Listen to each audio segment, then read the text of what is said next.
something we all need. Gotta have it now if you wanna succeed. Striving, surviving, that's no doubt. Sticking together, we gon' find a way out. To all you young people, give it your all. To all you young people, give it your all. To all you young people, give it your all. To all you young people, give it your all.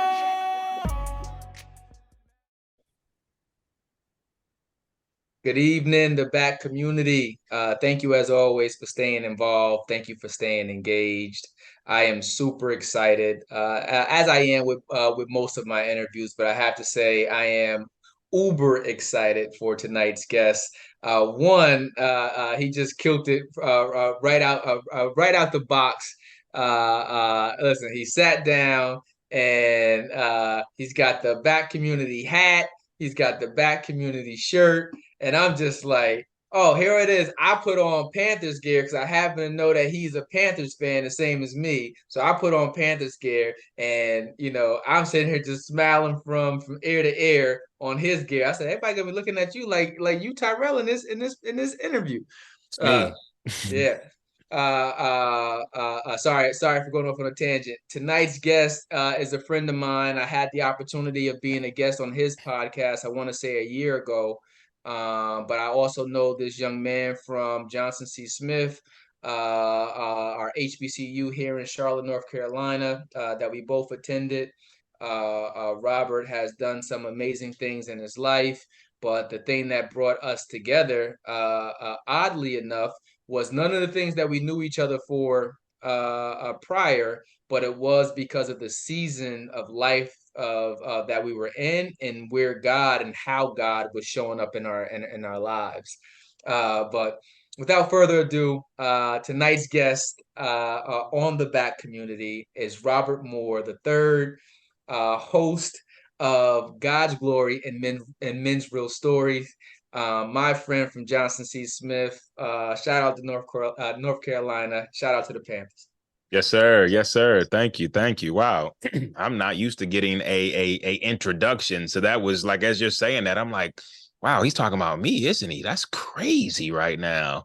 But no, I appreciate that, man. Thank you so much for having me, man. It's an honor to be here. It's great to be on the other side now. I miss having you on the side and making my show a hit, because a lot of people don't know that Tyrell is the reason why my show is a hit. He dropped bars on my podcast that still haven't been forgotten. He literally he came and he tore it down, and I'm happy to be here and actually be able to sit down with him tonight, because it's I'm normally used to being the host, so here we go. Yeah, and it's always funny after being the host for so long to sit on the other side, but it's refreshing too, because you get a chance to say in a more crafted way what it is that really is on your heart. So, but yeah, man, I couldn't wait to get you on this platform. And the reason why is because, like I said, I love everything and what you're doing with your podcast, right?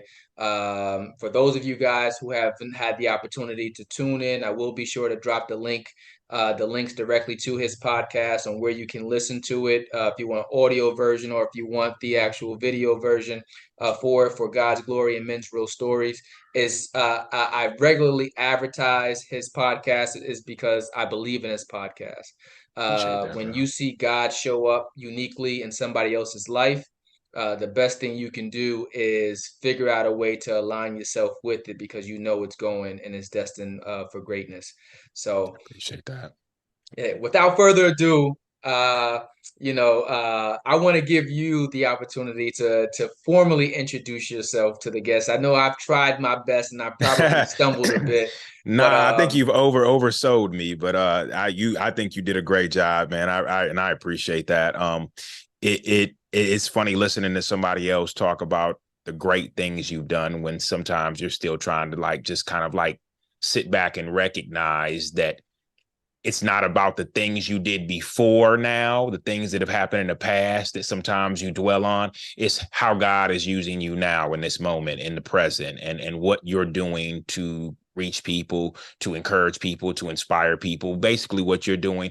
It's just, it's an honor to realize that in all that you've been through, I can still be used in a space to be able to reach people. And so that's just that right there is encouraging. But I'm Robert Moore.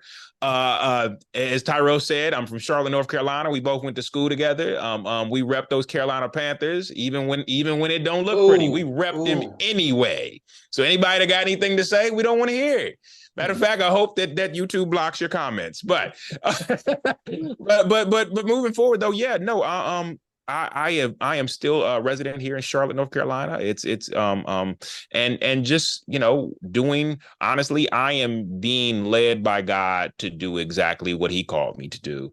And it's a blessing to be able to be in this space to do this instead of, you know, where I've been, you know, as we both have a great story, and I love Tyrell's story.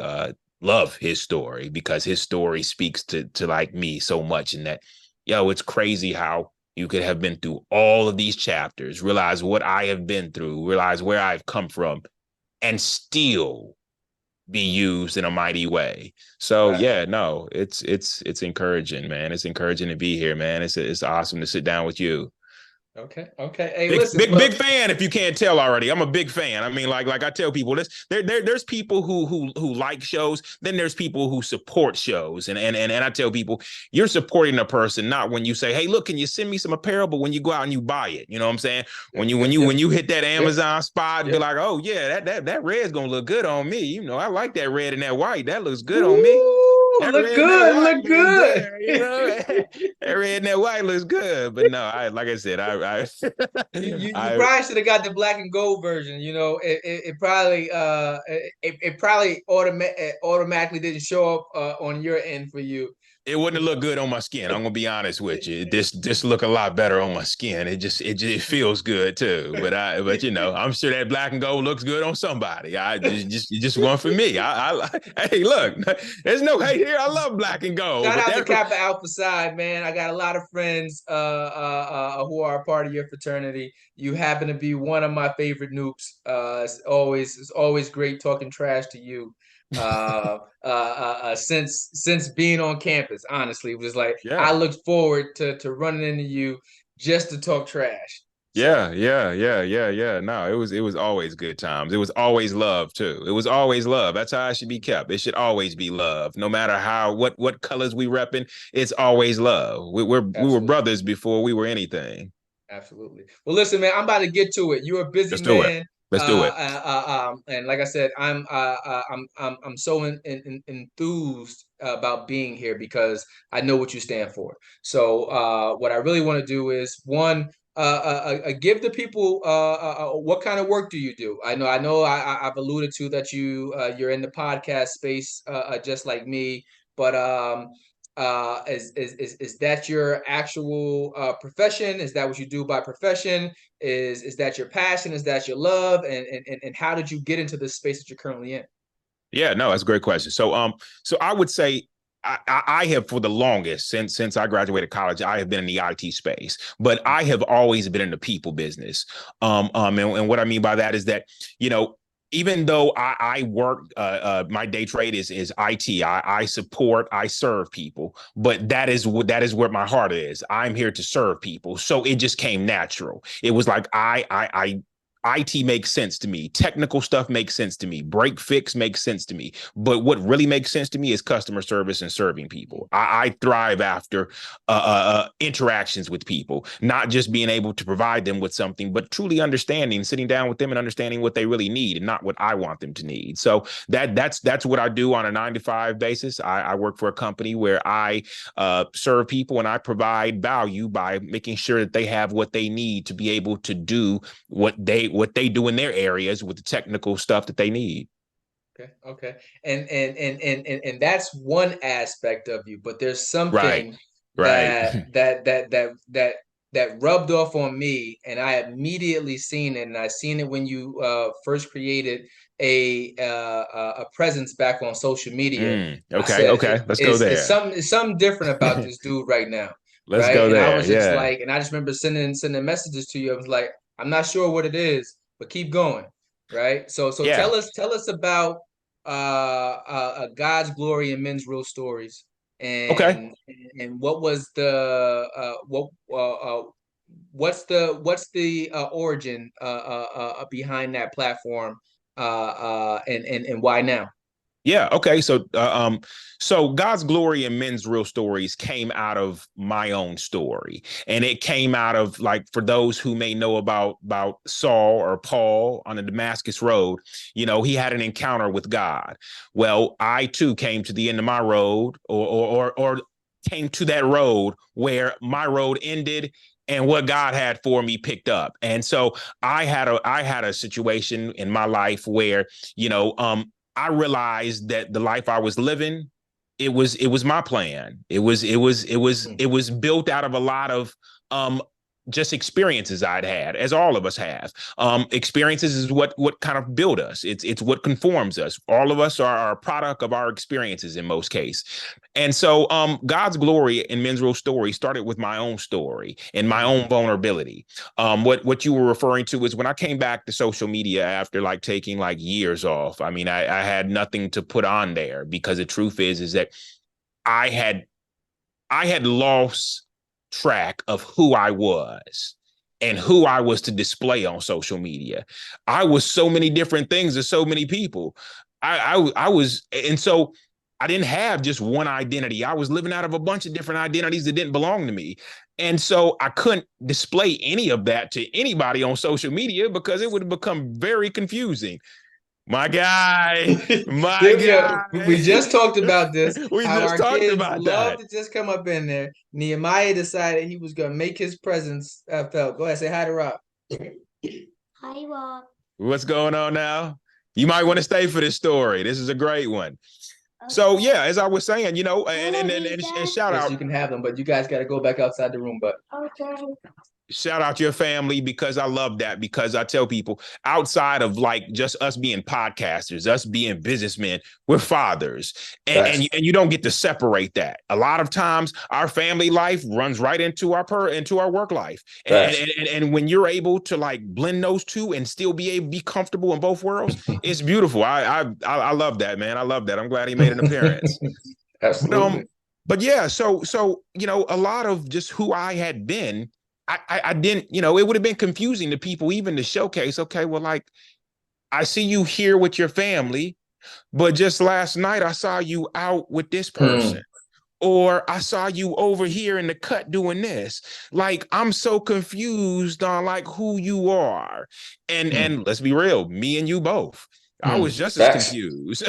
I was very confused. And so it came down to the fact of when eventually when all your identities and all the roles and all the people that you're pretending to be and all the places you're pretending to live out of, when they all collide and when they all come crashing down, when you don't know who you are, well, you're in a position where sometimes the identity you had or who you thought you had, you don't know how to stand up in that anymore.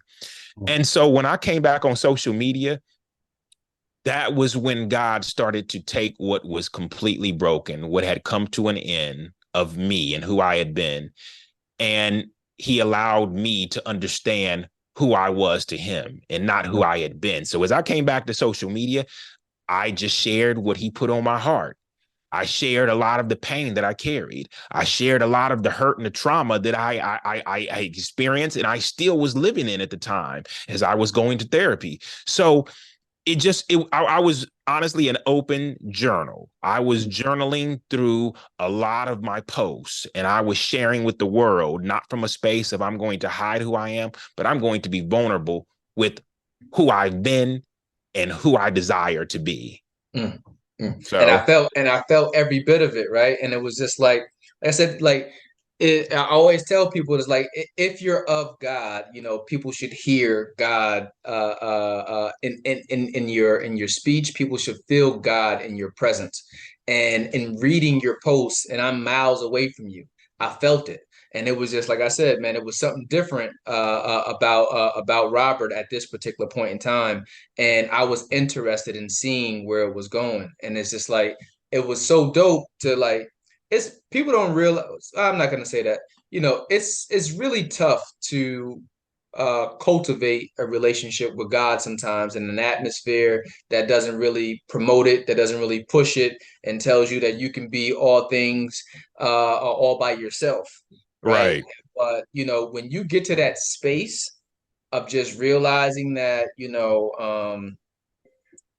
it's okay. Like I'm broken down, but I'm about to be built up the best way that I ever could have been. Like you said, so you Hmm. end up letting go all of these identities that I've become or I've been to other people or to myself, and it's just like that hasn't gotten me where I wanted to be, and now I'm able to be right where God needs me to be used. And I heard it in your posting. It was just like Robert's here to be used. How has that experience been for you? Opening up, Um, being vulnerable. Um, so I have learned that society sells vulnerability or sells transparency or sells oversharing as a weakness. They mm, sell it to people as like, yo, like, come on, man, like, come on, you out here crying about things, you out here opening up and sharing too much. Like, what you want for that? Like, what you expecting to get out of that? And the truth is, I've learned that vulnerability is the biggest strength I ever had, because when I can be vulnerable about who I am and open about that first of all, that takes strength in itself just to mm, share that. But then to like be able to share that, you recognize that it inspires others who are tired of not being vulnerable, but like, yeah, but bro, this is how we all are. So like, just get on the train and like, just shut up. And it's like, okay, well, I'm stepping off. You're welcome to come off with me. You're welcome to share too, because what a lot of people realize is in being vulnerable, it creates a space of like, in being able to talk about that, wow, I feel a sense of relief. I'm not carrying that on my own anymore. I tell people asking for help, which is something that's extremely hard for us, is the biggest sign of strength. Because in doing that, not only can you receive the help you need, but now you realize that, wow, I'm strong not on my own, but I'm strong in community. I'm strong in those who surround me. It's not about a solo mission. It's about who can be there for me in my time of need, who can be there when I'm falling apart, who can be there when I've already fallen apart and I don't know if I want to get back up anymore. mm, So yeah, it is, I would say it's been the best thing for me. It's taught me a lot. It's helped me reach others. It's helped others open up to me. It's helped save lives. It's helped offer perspective to people, because I tell people I don't like offering advice. Everybody has advice, but sometimes it's about offering just a different view. Like the way you're looking at it is head on. I'm standing over here to the side, and the way I mm, see it, it looks a little bit different. So may I offer my perspective on what I'm seeing? And maybe you might say, oh, wow, okay. If you hadn't shared that with me, I would have never seen it from that perspective. So perspective is everything. mm, And that's what's created a space in my life where I'm open to saying, this is how I feel. Now, based on how I feel, I recognize that it is important to validate my feelings, but that doesn't mean they're always true. mm, So in understanding perspective, I can now say, this is how I feel, but there may not be any truth to how I feel. That may not be how you feel. That's how I took it. That's what mm, when that happened, that's how I begin to feel, but that may not be how you meant it. Or even if it's how you meant it, that doesn't say anything about I'm less than, or I'm not good enough, or I'm not worthy. So it's just all that stuff just started like, it just opened doors to like so much more. Like, wow, like how I've been viewing life is just like, I've been looking at it from one perspective. mm, mm. And just to stay here just for a second, it just you realize how much of a need a space like your platform is, a space just for honesty, a space for vulnerability. I mean, I've been a huge advocate of what you just said for a long time, right? Mm-hmm. And it was a line from Common on the B album, and he was just like, sometimes when I'm being weak is when I'm really being strong, and it's also in the Bible. But the Yeah, first time it yeah. stood out to me was listening to Common's album, and he was just like, sometimes when I'm being weak is when I'm really being strong. Mm-hmm. And like I said, you know, a lot of people, a lot of men and women, you know, have a difficult time being vulnerable. So, you know, I have a lot of female friends. So oftentimes they'll say like today, they'll like, Ty, I'm going into my soft season, right? Where I'm gonna be able to let to let go of some things and just, you know what I mean, be more vulnerable.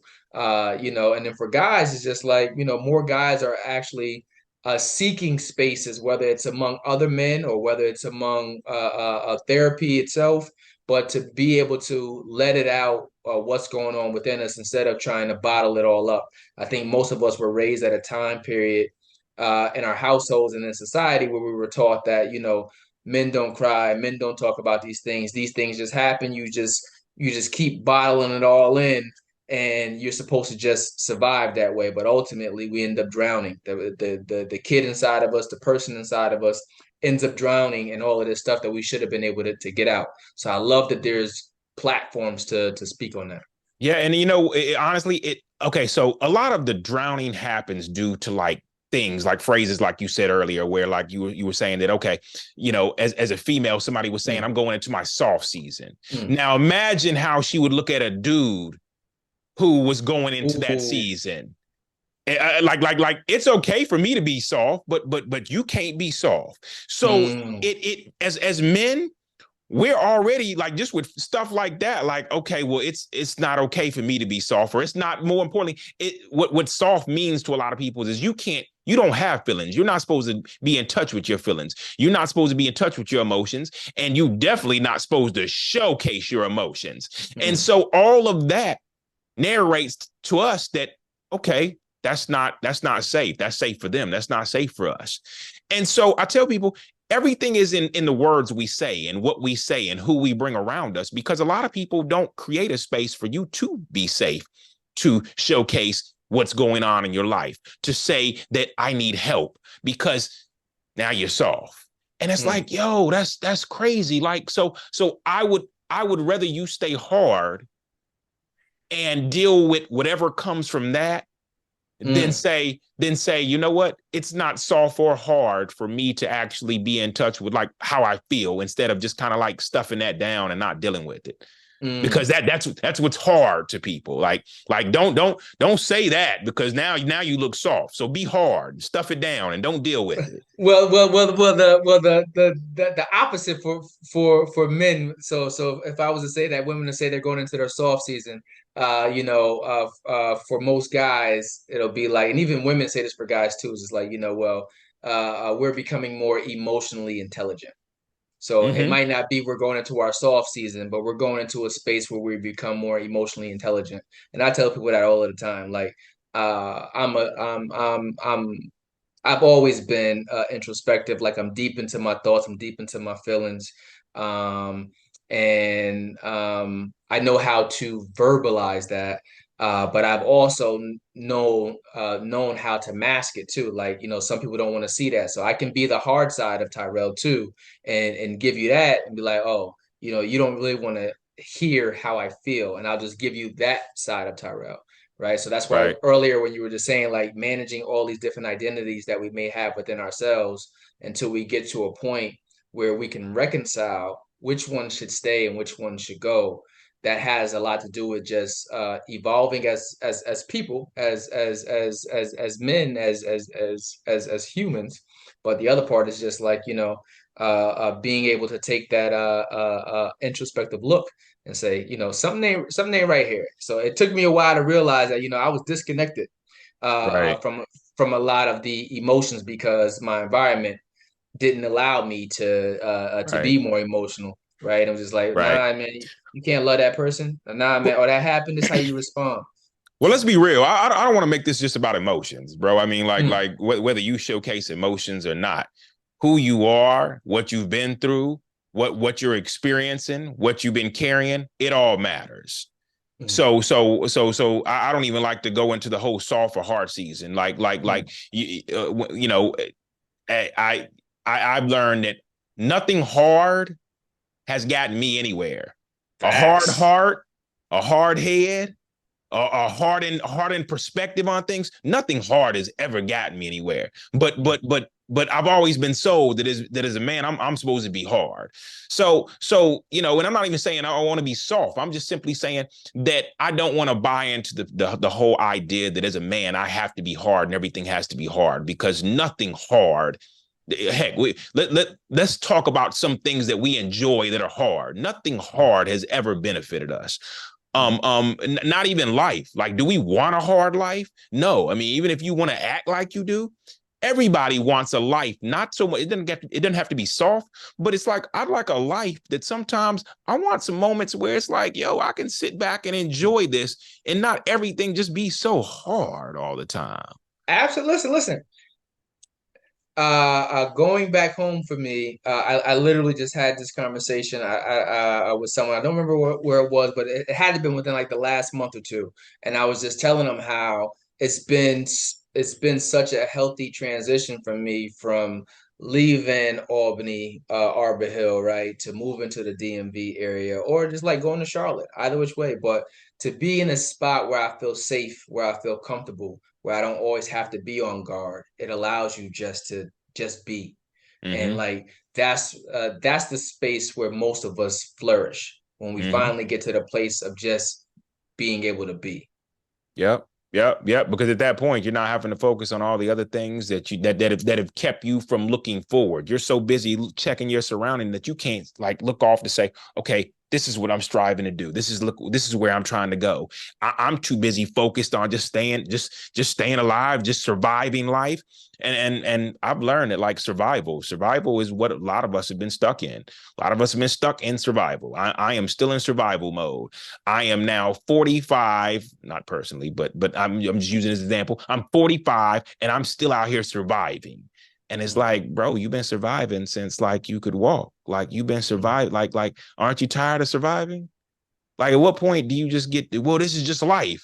It doesn't have to be. I mean, you chose to survive. You chose to live in survival. A lot of the things that you've survived, they don't even exist anymore. You live in the suburbs and you're still walking around, checking your surrounding and making sure like, I got to make sure there's cameras.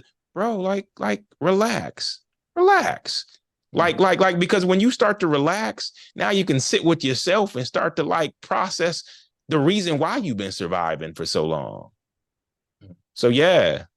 And you can start to move forward. You can start to use your creative juices. When you get out of survival mode, you can get into creative mode. But I want to ask you another question about your platform, and the reason why is because I believe that your platform has the capacity to change lives. I believe that it's already changed lives, but I want to know from you, because, like I said, talking about God and creating a space that is uniquely about giving men the opportunity to open up about God and how God has transformed their situations in their lives.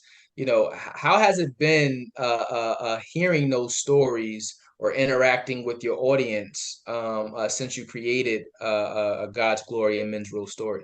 Yeah, well, so a lot of the conversations I have, whether the men are walking with God or whether they feel like they can do better than God, which I've been there. They all revolve around the fact that all men have a story.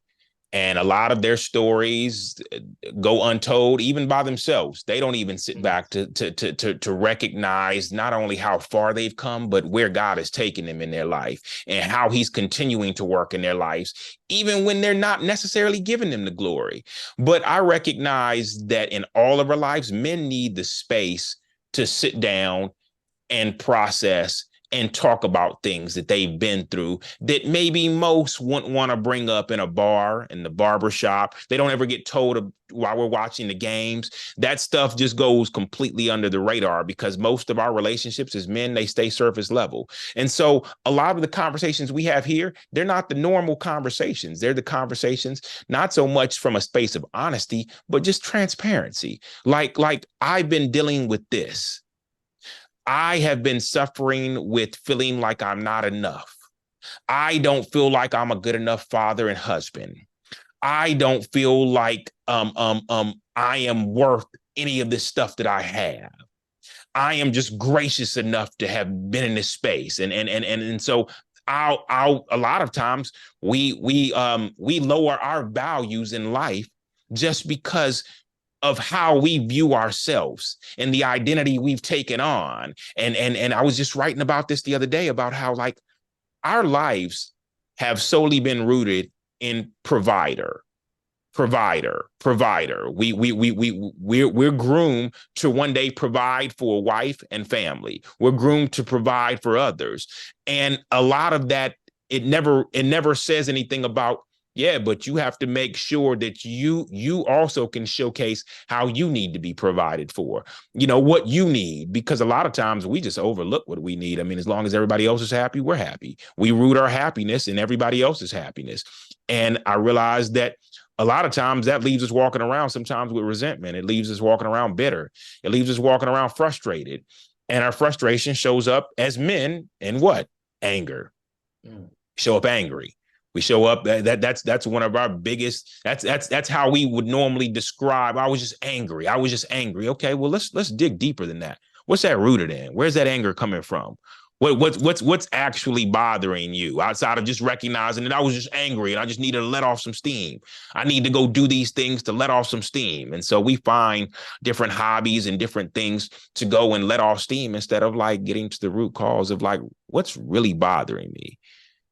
I mean, what's really, I can't help but notice that a lot of men sometimes, as we get older and as we've done what we're supposed to do as fathers and husbands, we sometimes get to a point where we all split out on relationships. And lately, man, I can't help but notice that I've seen a lot of marriages like ending, man. I swear every time I get on social media, I'm almost starting to treat social media like TV. I don't even want to turn it on because it's another couple that we looked up to just from a stance of like, wow, like I love that, but not knowing the real story that man's going through. So we look at what they're presenting, but we don't know actually what he's going through. So here at God's Glory and Men's Real Stories, we like to talk about what we're going through. Sometimes it creates space where perspectives can be altered. Feelings can be checked. Hey, look, I know that's how you feel, but is there truth in that? And it's not ever to call out anybody, but just to create the space where men feel safe to talk about the things that they normally don't ever have the space to talk about unless maybe they are sitting in therapy. And that takes another whole dive of that. A lot of men don't like to sit in therapy. A lot of men don't even think about therapy, or maybe it just doesn't fit into, like right now, I don't have the budget for therapy. Whatever your reason is, I'm not a therapist, but I know that in anything, it takes you having to say, I'm dealing with this. I'm going to put that on the table, just see how it affects everybody. Okay, I'm going to share a little bit more. I'm carrying this. Okay, I've been dealing with this since I was a child.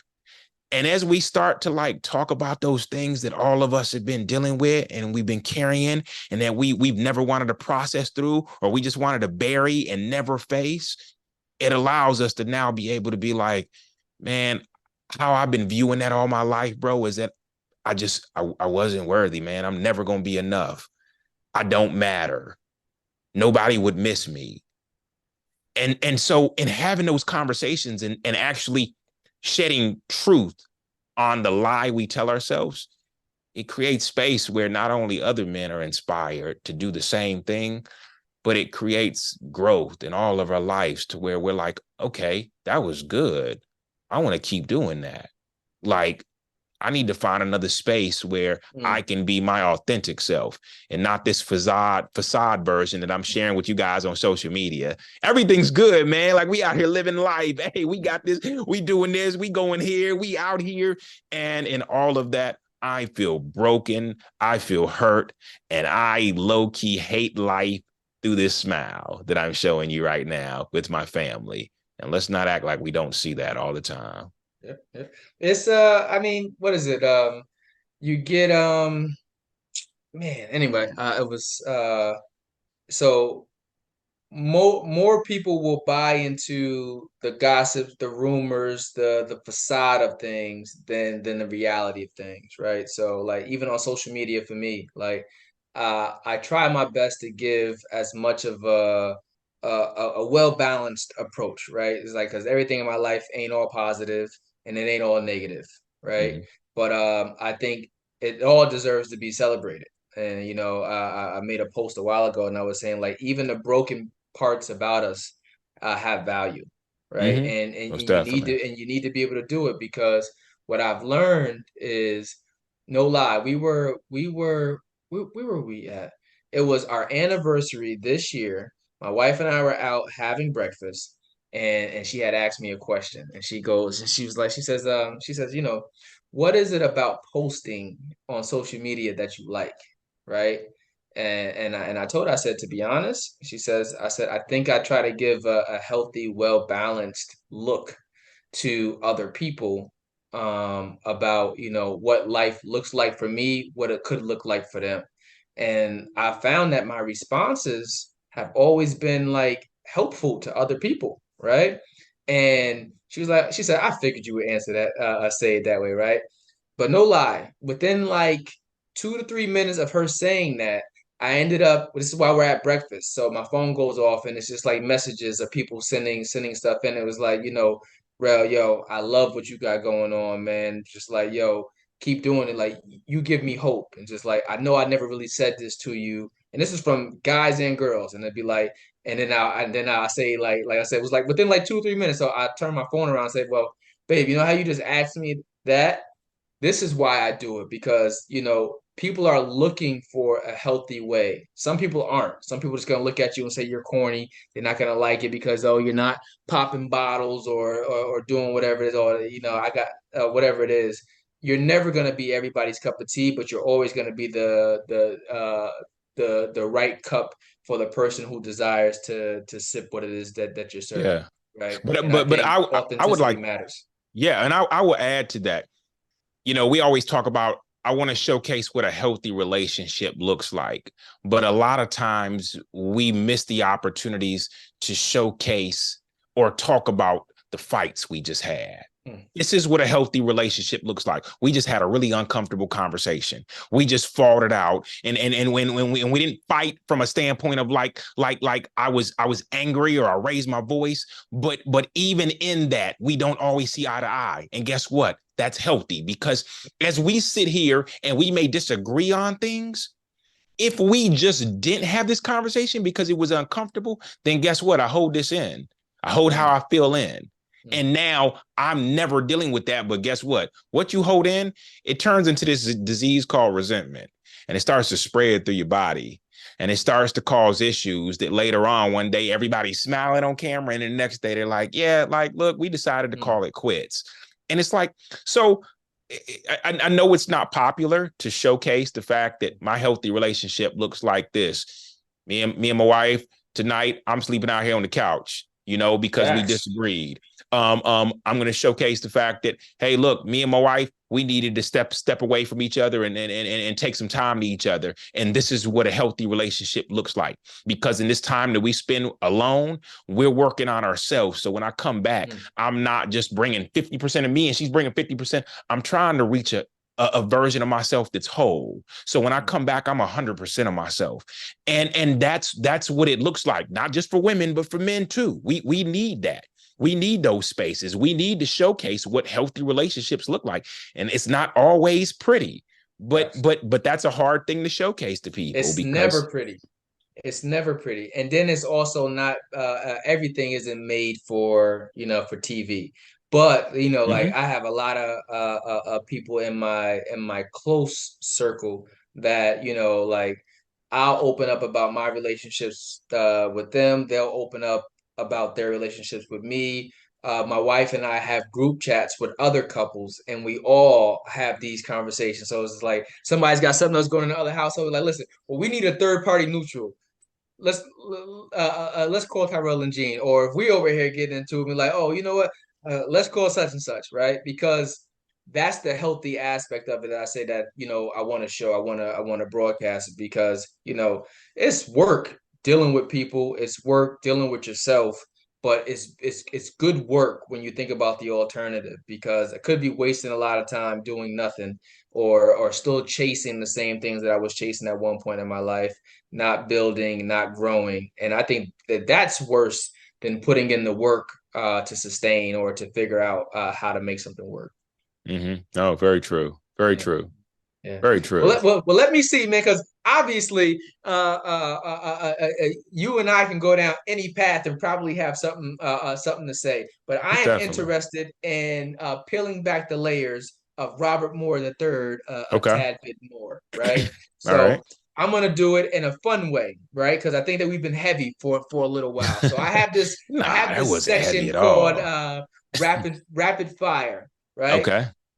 So rapid fire is going to be a quick 60-second process of me just asking you questions and you tell me your honest answer to it. And don't worry, it won't be anything too raunchy, right? But like I said, in a lot of ways, you're a professional at day. You're a professional in your entrepreneurial activities, and some people just don't get a chance to get a real feel for who Robert is as a person. And I like to highlight that through these interviews, and definitely through rapid fire. So will you indulge in me in 60 seconds of rapid fire? Definitely. Definitely. I'm looking forward to this. This should All be right, all right. interesting. Who is your favorite group of all time? Oh, Musical wow. group. Oh, wow. That's favorite group of all time. Group? Favorite group, not individuals, group. Man, that's a good question, bro. I don't know. I don't know anymore. I Okay, don't. all right, all I'm right. sorry. I'm like already born. Let me Oh, this see. guy's whack. I don't know. No, I don't know. don't worry. I'm coming back to that one. Okay. What's your favorite sneaker of all time? If you had to choose a shoe, what would be your shoe? Ooh, wow. I would say my favorite sneaker of all time, the one that I probably wanted more than anything, was like a Huarache. That the what is it? That burgundy, black. Yeah, oh, no. The purple, black, and white one. The initial Huarache. That one was just like yeah, that was probably one of my favorites. Okay, all right. Not probably not now, but like it was just when I think about history, I'm like, wow, that one just brought back memories of like childhood. Okay, all right. That and the Deion Sanders.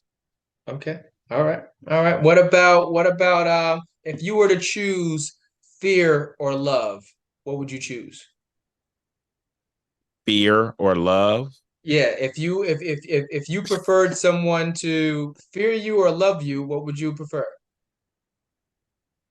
Well, I'm of course going to go away from fear. I think fear is rooted in things that I like to like process through. So I'm always going to choose love because that's how I approach everything. I want to love. I want to show people how to be loved. I want to show people how to love me. It's love. Love is everything. Love. God is love. So of course I'm going to go with love.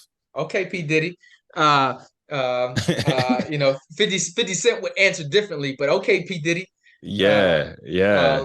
let me see. What is your biggest fear? Biggest fear. As I just answered that I don't like to sit with fear. My biggest fear currently would probably be turning back on who God has called me to be and who I am currently being, to think that the life that I was living is better. And not that I fear ever going back to that, which I can explain later, but like it's just a fear to like not allow God to continue to use me the way he's been using me. I don't see anything else outside of that. So not that I fear it, but I just know I feel like it's something that I constantly see myself saying, wow, okay, can't go back there. I don't have anything to go back to. So Okay. yeah. Okay. All right. Favorite food or favorite snack? Favorite food or snack? If you had something as a pick me up, or it's just like, yo, you know, I need this ice cream bar. What is it? What's your favorite food, favorite snack? I'm gonna I love Italian food, so I can't go wrong with Italian food. But I recently made some pancakes that I dipped bacon into the pancake batter, and then it was basically a pancake with bacon inside of it. That's probably become my favorite snack right now. I didn't even know that existed, man. If you haven't tried that, man, listen, you're missing out. Okay. Yeah. Okay. I know. Final question for you in rapid fire. What's your favorite holiday and why? Favorite favorite favorite holiday and why? She should have gave me these questions ahead of time, but of course I wouldn't have looked at them. Favorite holiday. I would say maybe Christmas, because my kids love it right now, because they love Christmas. There's something about Christmas. It's not just about what we get, but it's about what we can give, what we can bless others with, and spending time with family. I'm trying to teach my household that it's not about what we get, but who we can give to, who we can serve, and who we can bless others, like what we can bless others with. Because, I know we all say this, and I don't mean to make this deep or biblical, but that's just who I am. So I tell people I can't come if God can't come. So so here he is. I've learned that I always want to be blessed. Like, God bless me. Like, what's up? Bless me. Like, God, help me out. God, where you at in this? I'm in a season now where I'm like, God, bless me to be a blessing. Allow me to be a good steward of the blessings you've given me so that I can bless somebody else. Allow me to be able to not recognize that everything you've given me is not just for me to hoard up, but allow me to bless somebody else. So I like to sponsor families during Christmas. There's nothing better than to take care of somebody else and bless somebody else. Like that right there, if you've never done it, I promise you, it will warm you more than hot cocoa on a cold winter day. Like, it'll warm your heart so much that you'll become addicted to it. You'll want to keep doing that. Wow. I wonder how many other families we can put a smile on their face. I mean, I follow a guy on social media who's always blessing people. And man, when I say that lights my day up, that warms me, man, to just see how he blesses others. It's at one point I can imagine him saying, God, bless me so I can bless others. And that's what he does. And so it's just, I would probably say Christmas. And that was a long answer. Yeah. Fair enough. Good answer, man. Growing up, well, first, thank you for indulging me in yes. rapid fire. But I'm staying right in the same aspect of I want to peel back the layers of who Robert is. Growing up, did you have a mentor? If so, did you find value in being mentored? If not, or why or why not?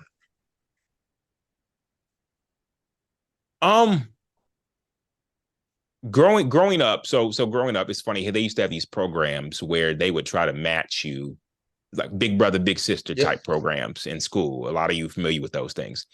And it's great to have somebody who wants to come around and be in your life and maybe impress upon you and show you, what it looks like from their perspective or their point of view as an adult and different things.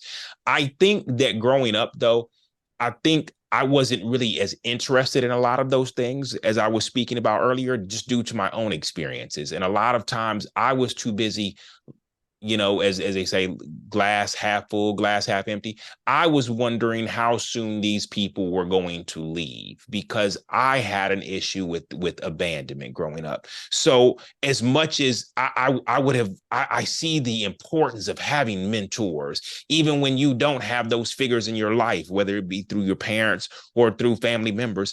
Mentors have a way of, regardless of how long they're there or how long of a season they're with you, they provide insight, they provide perspective. And sometimes it's important to have another view from your own view. It's good to have people that will check how you feel about things versus the truth. So as I was speaking about earlier, it's great to have mentors. I was just dealing with mentors out of my own pain and keeping them at arm's distance because, yeah, well, you're going to be here for a while and then you're going to leave like everybody else. And that was just something that a lot of my hurt was what kind of came out of. So, yeah, but yes, to answer your question, mentors are hugely important, and the right mentors, because let's be real, we've all had mentors in our lives that might maybe sent us down the wrong path. Hey, bro, come out here and sit with me. Let me show you how these streets run. That was a mentor at one point. Facts. That didn't mean it was the best mentor for your life. Now, maybe it was, and maybe that's the life you continue to live. But having great mentors in your life really dictate the direction you go. I mean, we all have been around people who's like, yeah, I'm doing this now because of him. If it hadn't been for him, I wouldn't be in the space. So mentors are huge, man. Nice. And if you could think about the younger Robert Moore, right? The one who still went by Rob. So, Robbie. So well, yeah, there's been different versions of me. So yeah. Which one you want to talk to? Just in any one of those identities. Thinking about the younger version of you, what is something you wished someone would have told the younger Robbie that you now know as a man or as an adult that you needed, but you didn't really understand about yourself back then? What is something you wish someone would have told the younger Rob? That's a good question, man. And I'll be honest with you. I no longer wish somebody had told the younger Rob. Yes, maybe then I wish somebody had told the younger Rob, but I tell people I sit with my inner child a lot now. I find myself going back to sit with him to repair things that never got repaired, to deal with things that just got suppressed. And so one of the biggest things I've told my inner child is that it's okay. It wasn't your fault. You matter, and you are worthy of love. Those things in itself have had a way of allowing my inner child not to continue, as I would say, to throw tantrums when in certain situations or dealing with certain things that trigger him back to like the hurt that he carried.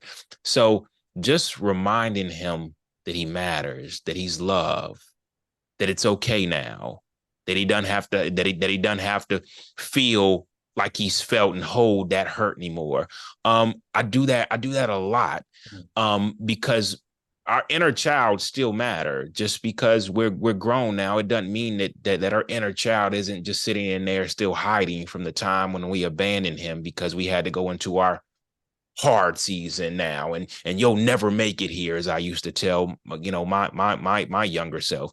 Bro, you won't last out here. They're gonna swallow you up and spit you out. So I gotta go. I gotta roll. I gotta dip now. We're gonna move into the Rob season. And that's what I did. I abandoned him, and sitting with your inner child, it's never too late to do that. I tell people, man, what would you tell your younger self? Hey, look, he's still waiting for you to tell him. Go and sit with him. Go sit with him. Okay. Yeah. I love that.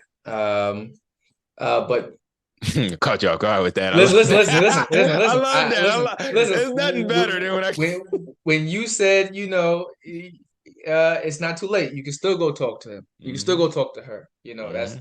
That was dope. Yeah. Thinking about the word success. This is probably my favorite question out of all 4 seasons.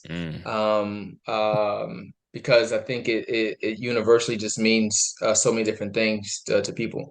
But thinking about the word success, how would you define success for you? They're not gonna like this one, man. Okay. Success has nothing to do now, and I say this from a space of I got there and I realized that the success I was wanting wasn't quite as pretty as I thought it would be, as fulfilling. But success now is is the ability to be able to be who I need to be so that I can be who I need to be for those who are around me, who depend on me um um for their depend on me for their protection, depend on me to provide and different things. Success to me looks like being able to fill my cup up so that I can pour into others' cups. Success for me looks like realizing that it's not who or what or how I thought it should have looked, but what God had planned for me and what he had already written for me, and trying to live and trying to live in that, doing my best to be who he's called me to be. And but I say that on the other side of what I thought success was, and I ran after all those things and I got them. And it was like, why aren't enough people saying that this is not fulfilling? Why are there not enough people that have all that everybody's screaming and running after, not speaking on how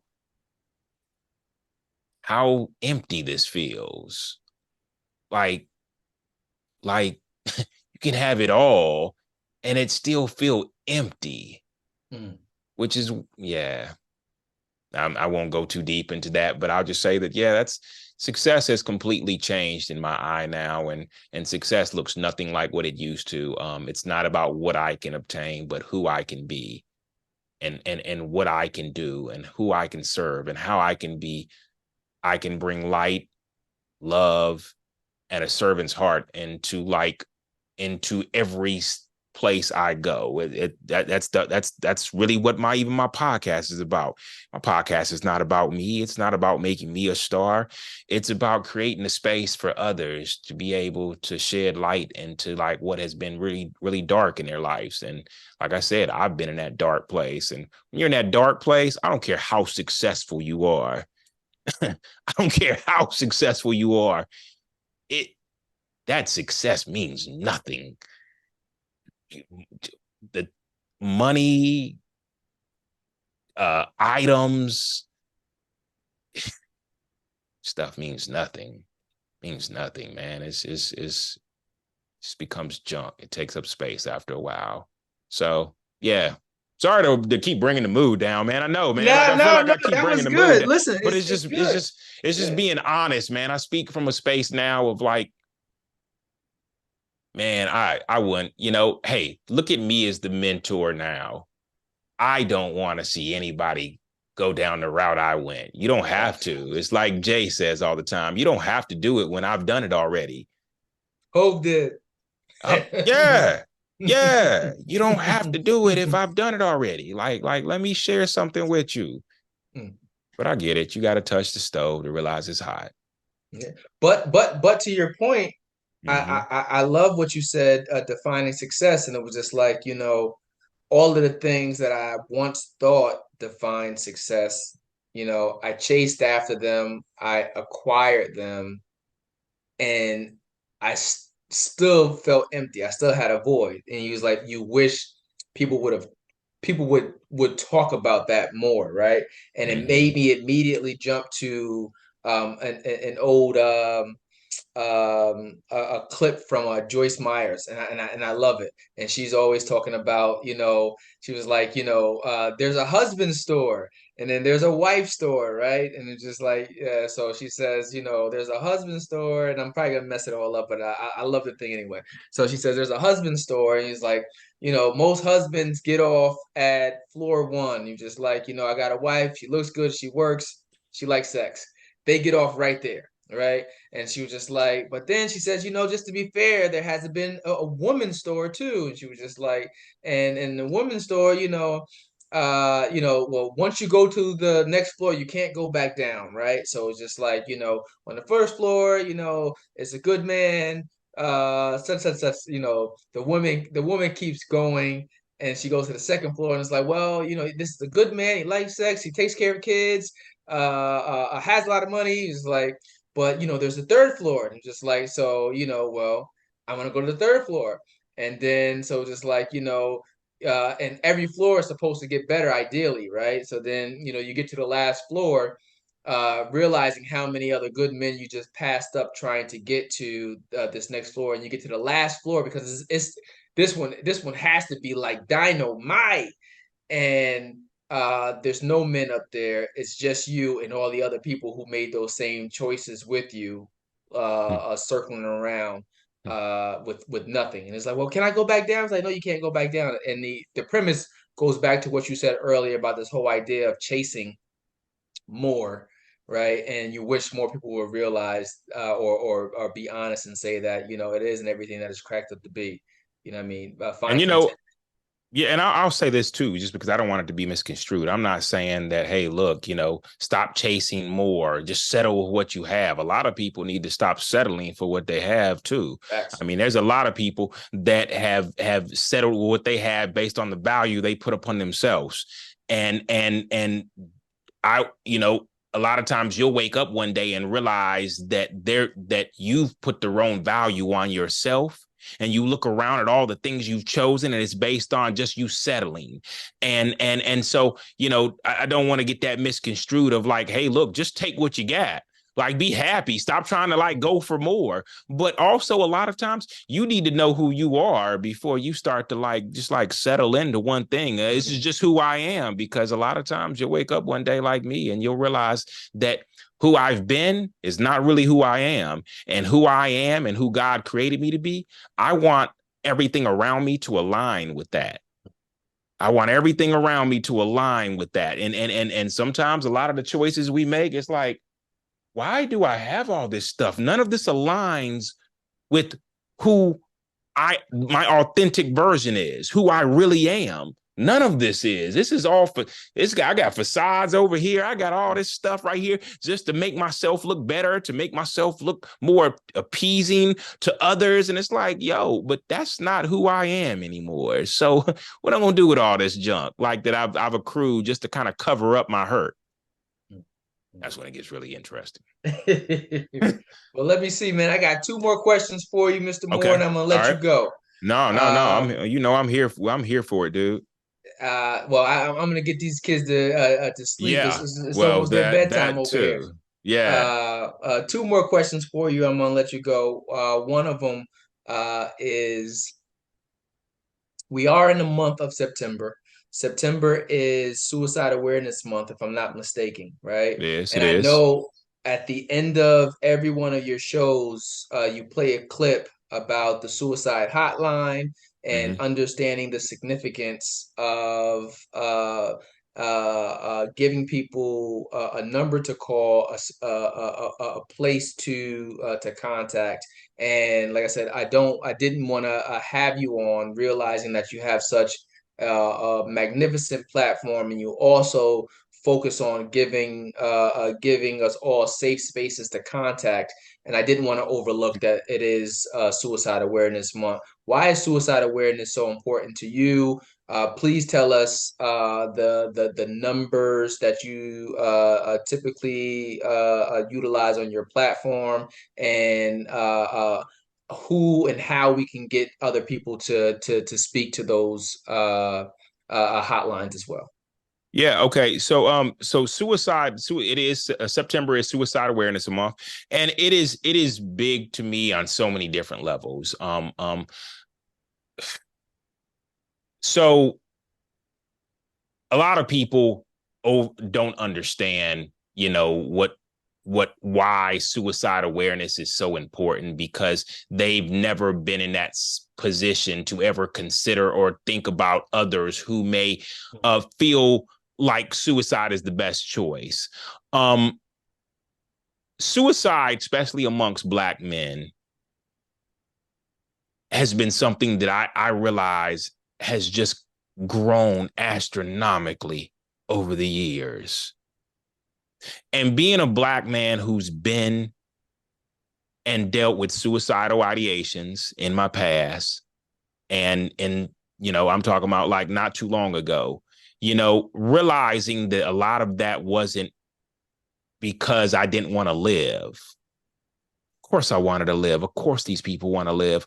But a lot of times they're dealing with so much pain, and their feelings are fueling them based out of lies, that they feel like their only choice is to go ahead and exit life. And they can't be far from wrong about that, because it's like I said, it's all about how they're viewing it from their perspective. And I like to not only it plays on every last one of my episodes, that I want people to know that there are people out here who want to help walk you through that. There are people who want to sit in that darkness with you. And simply by calling 988 can allow you to be able, if you're in crisis, allow you to be able to sit down with somebody, or allow somebody to come and enter in that space and sit down with you. And it's not about them, but it's more about you, because so many people focus on the people that are going to be affected by what you choose to do or whatever. But I like to shine a light back on the people who are feeling that way, and not to say forget others, but what about you? You know, everybody's always like, well, hey, what about your kids? What about you? That's been the problem. Nobody stopped to ask you about you, to see how you're doing, because you've done everything in your power and your strength to make sure everybody else is okay. And nobody stopped to say, but what about you though? What can I do? So yeah, at 988, there are people there that if you're in that space, if you're in that darkness, I've been there with you. I've been there, and I know what that feels like. And I just want you to muster up the strength, because it takes strength to say, you know what, I need some help. And I want to ask for some help. I want to call 988 and have somebody sit with me in this. Or maybe you're not in crisis. Maybe you just need somebody to encourage you. And there's a warm line. Heck, honestly, if you can reach out to me. People will tell you, I have people hitting my inbox, my DMs, not because they're trying to get at me or none of that, but because there are people who understand that I get it. I understand. And I'd be happy to sit with you in my inbox and talk through things. And no, I'm not a therapist. No, I'm not a counselor. I'm a guy who God has put in a space and given a wisdom and given an understanding through the experiences he's been through to understand what it's like to be there. And I would never want anybody else, because I think what really hit me was after the whole Twitch death. I didn't know the guy. I never followed him. I didn't watch the Ellen show for him. I wasn't personally a fan, but looking at his pictures with his family, sitting there, listening to his story of all the things people said about him, man, bro, it was like looking in the mirror at me. It was like looking at my family picture. It was shockingly and scarily identical. And I realized that there's a lot of men out here who smile, who bring so much joy to people, who have so much joy to bring to people. And I'm talking about people in general, so not just men, everybody, who have so much joy to bring to people, so much love to bring to people, but their light has been blown out by life and their experiences. And they need somebody to come and light their flame again, to come and sit with them and shine a light in their darkness, to lead them out. And I'm that is my mission. That is my assignment. That is what I'm doing here. That is what I plan to continue to do. And that, I think that is where God has put me in that space to focus on men, because I recognize how men we live such a hard life, man, and how a lot of our lives lead us to believe in that it would just be easy to go ahead and just end this. And I would be happy if I don't ever have to hear another man took his life. I'd be happy if I could play a part in making sure another man never feels like he doesn't matter, and that nobody would miss him, and that his life, it won't affect anybody, because that's how he feels. That's when he looks around, he feels like everybody's taken care of. I've done a good job of taking care of everybody, but like there's nothing in it for me. So So yeah, I'm passionate about that. I'm passionate about that. I love, honestly, like I said, I love that you have incorporated that as a outro to all of your interviews, because I think that all your interviews are powerful, and I also think that messaging is even more powerful. And like I said, from the time I've been introduced to the platform, it's so inviting, it's so safe, and suicide is something that affects us all, whether it has affected people directly or indirectly, and it deserves a space to be welcomed, and not in a shameful manner, right? It's just like, hey, this is how it happens. I remember in high school, very quickly, it was just like my first time I had someone commit suicide on me, and it happened to be an adult at the time.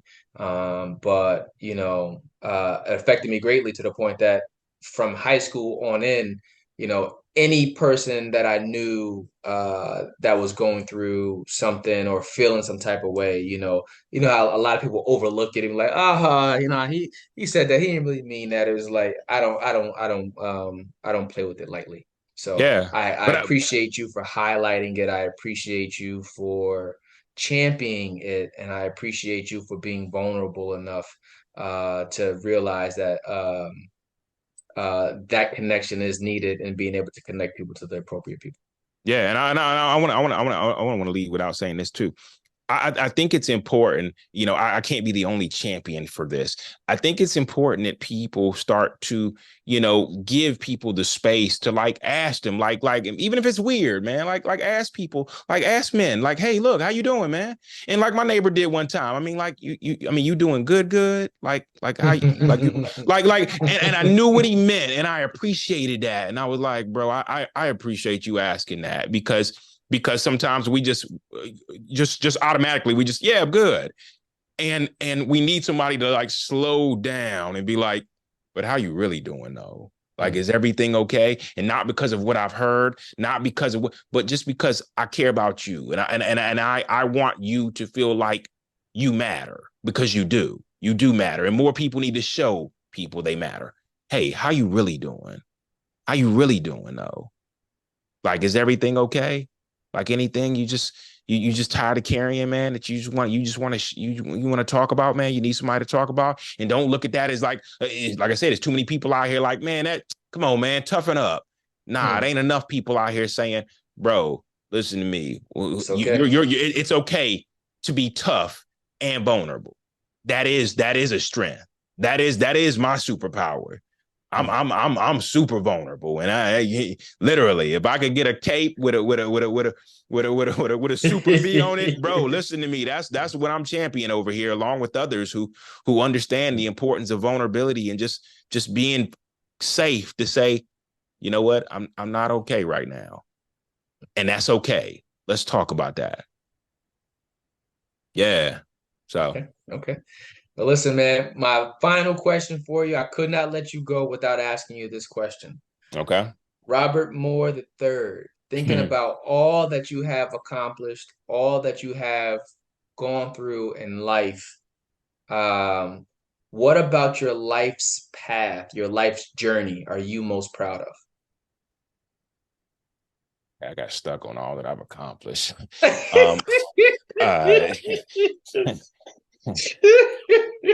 You remind me what I've accomplished. No, so honestly, I'm just getting started. And to go back to your question earlier, when you asked me what's my favorite group, you said this on my podcast. It's important to sometimes unlearn things so you can relearn things. And a lot of things that I'm learning me. Not what everybody told me my favorite group should be, or what I am learning, what I truly love. So a lot of questions, so what do you like about this? Because I'm sure you liked this since you were a child.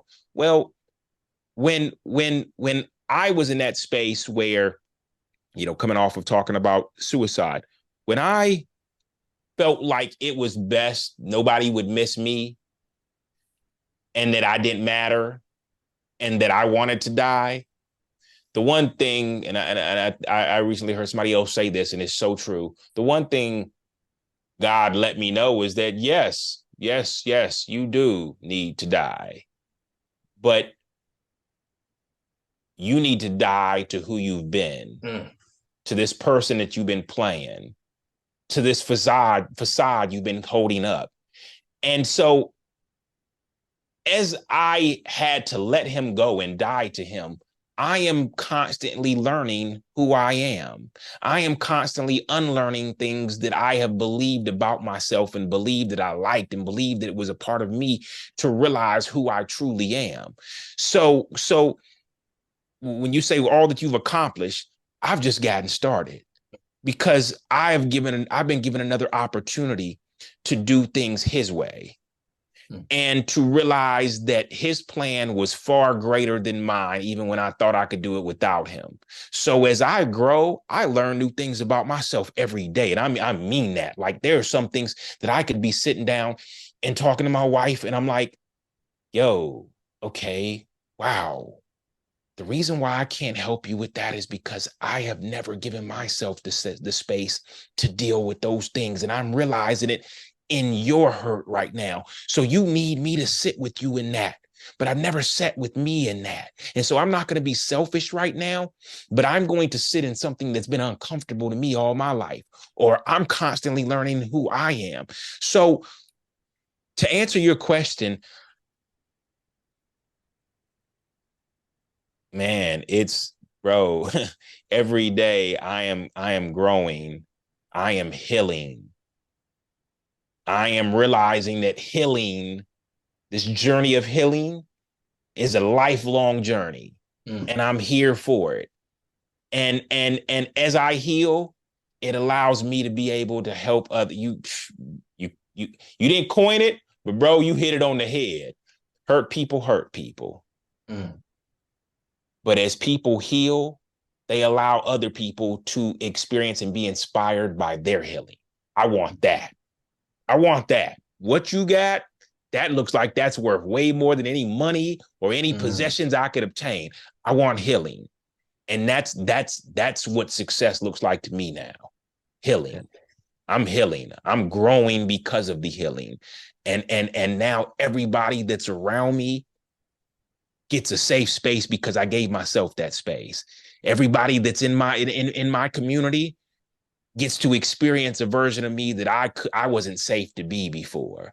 So yeah, bro, if I don't make another dollar, how God is using me now, bro, I'll take this. I'll take this all day long. Hopefully I answered your question, but you did. Listen, that's a very important thing to be proud of, and it's a selfless thing to be proud of. And if I ever had a girl, which I won't because I'm all done. But if I did, her name would be Joy, and Jesus, others, yourself.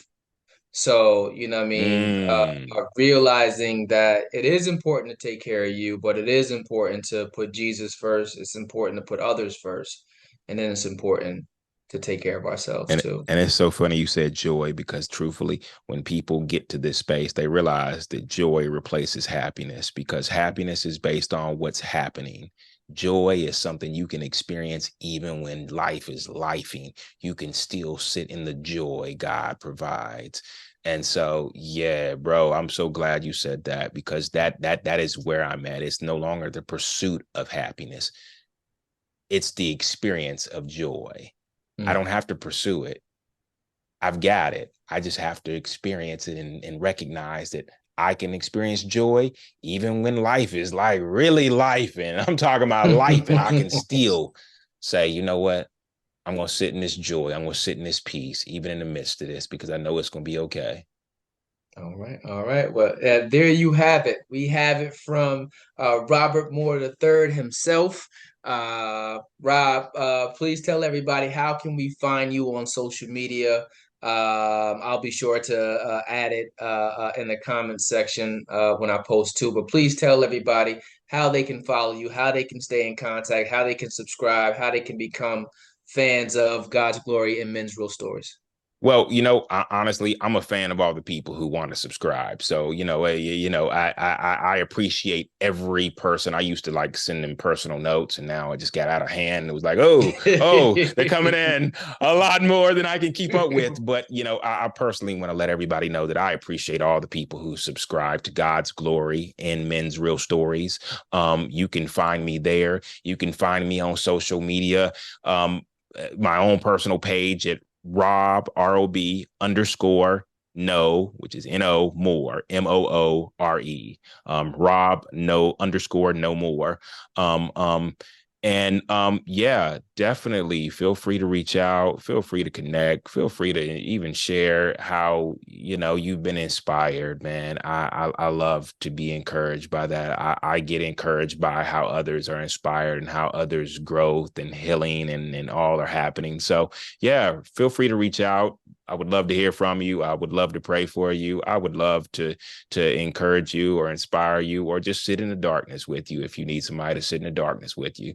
But no, I appreciate, I want to definitely not leave here without thanking you for allowing me to come and sit down with you and you share your space with me, because I am a huge fan. If you haven't noticed, like I said, I got the hat. Let's go.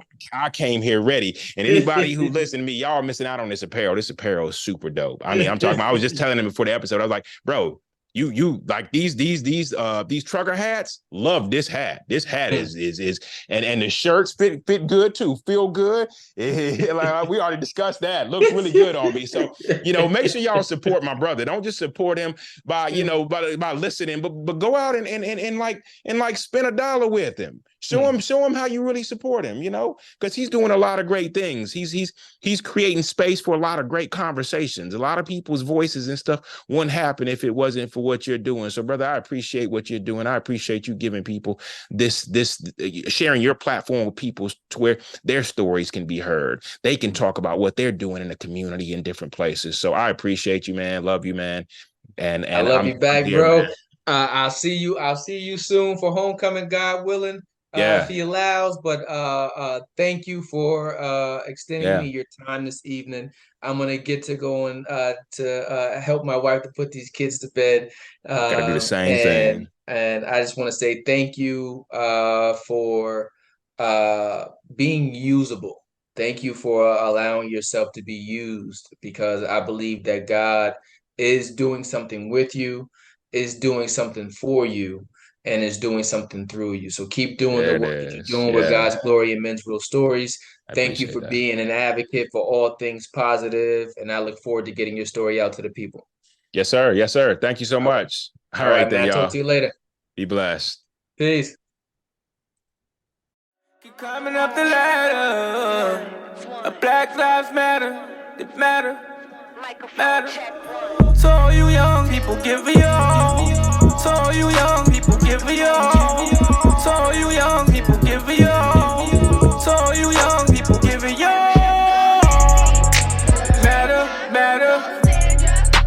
Black lives matter. They matter. Black